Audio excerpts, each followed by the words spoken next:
Hi guys, this is Epson EcoTank L3270 and in this video I'm going to show you how to refill ink tanks in this printer. What you need is printer itself and ink containers number 103.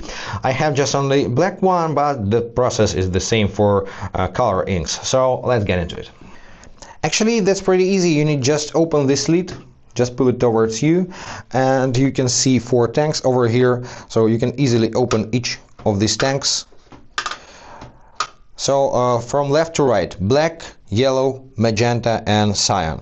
So I'm going to fill the black tank, so what I need is open the ink container, and no matter how to hold it, like this or like this, these sides are identical. You need just match the slots in the container.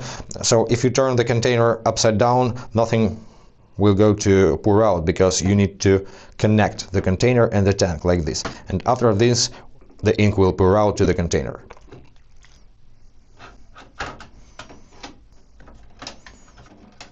As the tank fills up, keep an eye on the ink level over here. It shouldn't be over the upper mark, and once it reached here, you can remove the container from the slot.